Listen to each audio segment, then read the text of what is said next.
Salam, xoş gördük əziz 7-ci siniflər. 7-ci sinif yeni kitabın növbəti səhifəsi ilə davam edirik. Və yenə də qeyd edim ki, bu kitabın video həlləri əlavə olaraq KSG, BSG, monitoring sualları və s. sınaq kimi suallar bizim ödənişsiz WhatsApp qrupumuzda var.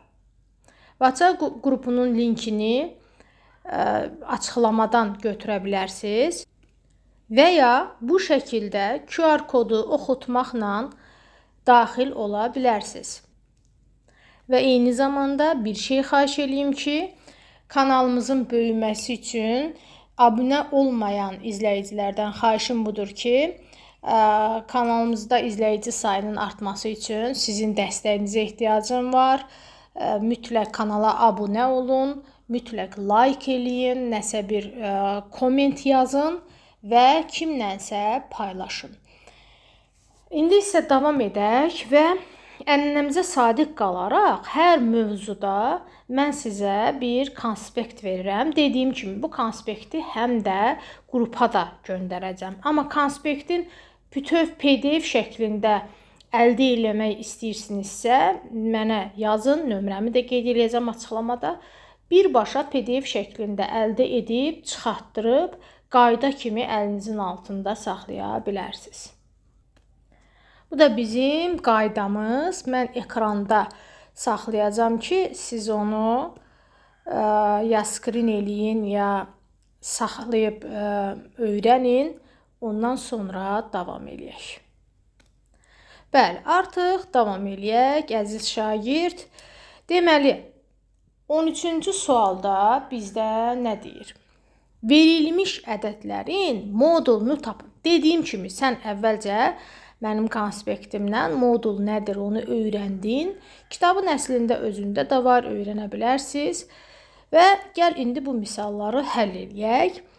Verilmiş ədədin modulu. Bax, yəni sən necə yazacaqsan? Bunu modulun içərisində yazacaqsan. Biz bilirik ki, moduldan həmin ədədin nəyi çıxır? Müsbəti çıxır. Bunu da modulda yazdın. Sadəcə bu ədədlərin, əziz şagird, müsbətini yaz və salam. Bax, sadəcə götürürsən, müsbətini yazırsan və salam. Bu 5-dir. Burada da həmçinin modula saldıq, müsbətini yazdıq. Modula saldıq, müsbətini yazdıq.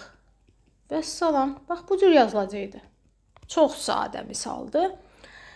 14-cü çalışmaya baxaq. Deyir ki, tapın modulu 4/2-yə bərabər olan ədədlər. Hə, burada nə edəcəksən, əziz şagird? Bax, deyir ki, modulun içində nə yazmışam ki, mənim cavabım 4/2 çıxıb. Onda deyirsən ki, modulun içində həm müsbət 4/2 yazanda 4/2 çıxır, həm də mənfi 4/2 yazanda 4/2 çıxır.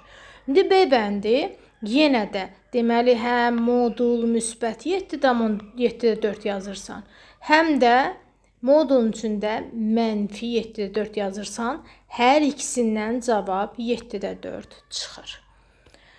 15-ci suala baxaq. Deyir, müqayisə edin. Deməli, əziz şagird, müqayisə zamanı biz əvvəla bu modulları hesablamalıyıq. Modul mənfi 2/3-ün cavabı müsbət 2/3-dür, bilirik. 1/8-in də cavabı müsbət 1/8 eləmi? Və salam, deməli, müqayisə zamanı 2/3 böyükdür. Eləcə də burada əvvəla bunun müsbətini yazırsan və hansı böyükdür onu tapırıq. Burada bu müsbətə çevrilir, bu 0 zaten qalır və hansı böyükdür onu tapırıq. Burada müsbət 4/3, bu isə müsbət 5/4.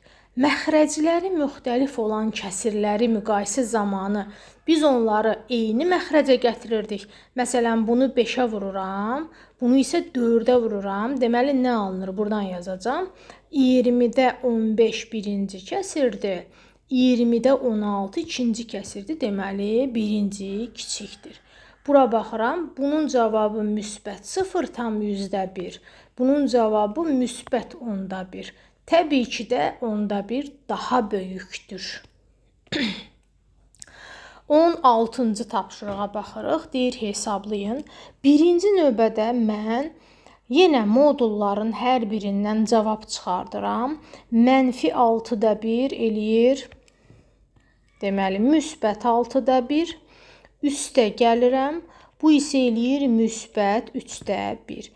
Məxrəzləri müxtəlif olan kəsirləri toplayan zaman bilirik ki, məxrəzləri eyni məxrəcə gətirmək lazımdır. Bunun üçün 3/1 kəsirinin sürət və məxrəcini 2-yə vururam. Onda olur 6/1 üstəgəl 6/2. Cavabımız eləyir 6/3 və ixtisarımız eləyir 2/1. İkinci B bəndinə baxaq. Burada da birinci növbədə modulu 8/7 kimi yazıram. Çıxılsın. Bunu da yenə modulundan 8/7 çıxır. Düzdürmü? Vəssalam, cavabımız olur 0. Növbəti çalışma. -1/2-nin modulundan -1/2 çıxır. Vururuq. Bu da -0/5-in modulundan -0/5 çıxır. Bunu isə vuranda mən sizə belə bir gözəl yol deyim. Deməli, normalda 12-ni 5-ə vur, eləsin 60. Amma bizdə burada vergüldən sonra hərəsindən 1-1, deməli ümumi 2 addımımız var. Sağdan sola doğru 2 addım gəlirik və qarşısına 1, 0 atırıq. Deməli, bunun da yazılışı olur nə? 0,6. Növbəti D variantına baxıram. Burada da moduldan əvvəlcə 16/7 bölməni vurma ilə əvəz eləyirəm. Buradakı mənfini də müsbətə çevirirəm və sürətlə məxrəcin də birbaşa yerini dəyişirəm. İndi ixtisar zamanı 16 ilə 24-ü 8-ə apararam. Burada 2 qalar, burada 3. 7 ilə 21-i ixtisar eləyərəm. Burada 3. 3-lər gedər. Deməli, əlimdə sadəcə 2/1 qalar. 17 məsələdir. Deyir, düzbucaqlı formada qapının, gəlin buradan bir qeyd açım. Rahat yerimiz olsun həll eləməyə. Deməli, deyir, düzbucaqlı formada qapının enini və hündürlüyünü eyni çubuqla ölçdülər. Məsələn, bax, gəl belə bir şey deyək də, bu qapıdır da, tutaq ki, düzdürmü?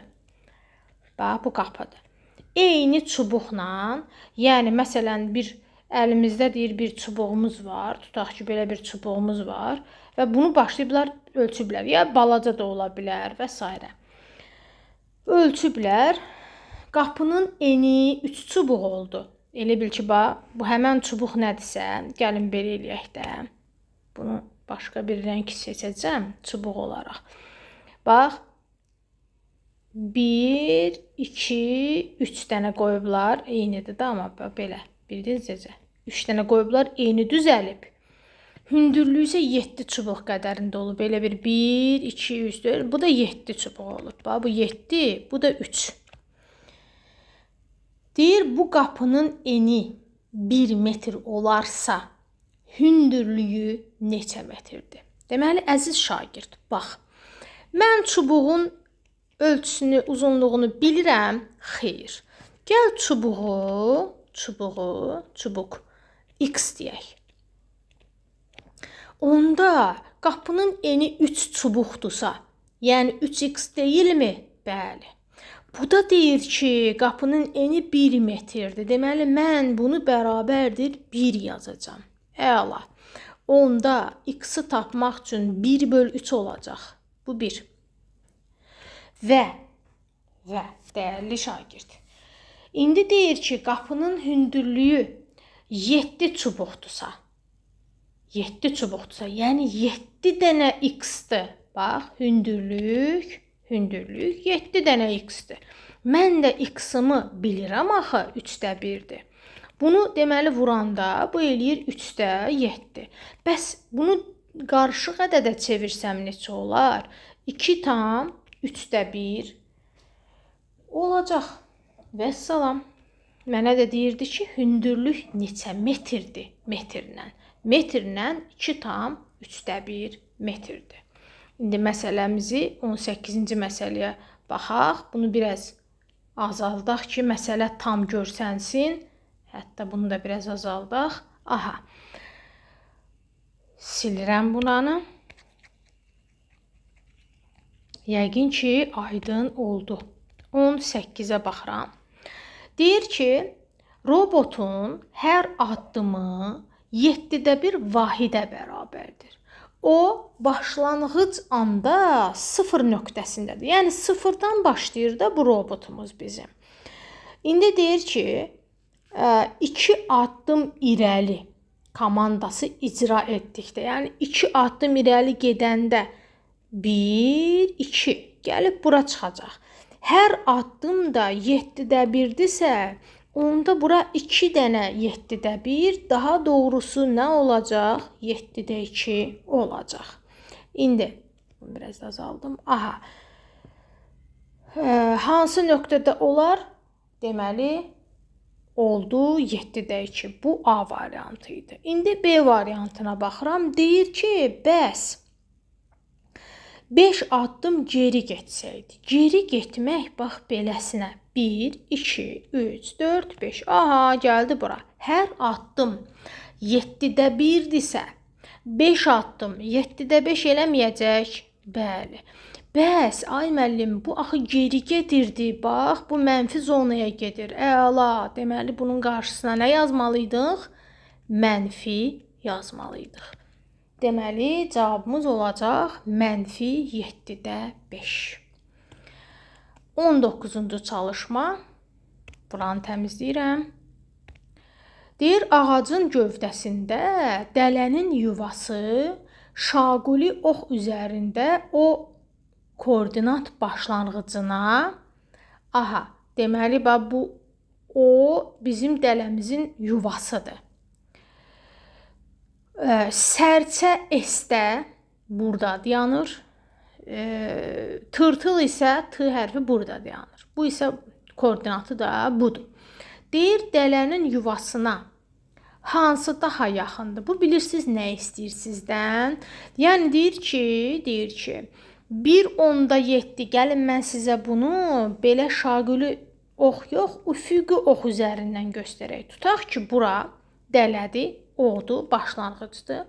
Sərçə 1/7, yəni 1 tam, bir də balacalarla 10/7-yə gəlib çıxırıq. Bax, buradadır bizim sərçəmiz.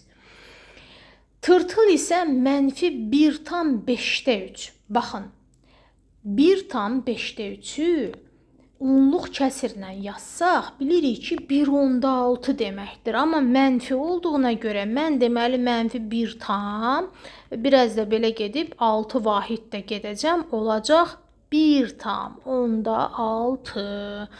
İndi dəyərli şagird, 1/6 -1/6 məsafə cəhətdən müsbət 1/6 deməkdir. Çünki məsafə mənfi olmaz. 1/7 də məsafə cəhətdən müsbət 1/7-dir. Sizcə 0-a hansı yaxındır? Əlbəttə ki, tırtıl yaxındır. Çünki 1/6 tırtıl gedib, sərçə isə 1/7 gedib. Deməli, cavabımız olur tırtıl. Əziz şagirdim, növbəti dərsimizin növbəti səhifəsini digər videomuzda görüşənədək.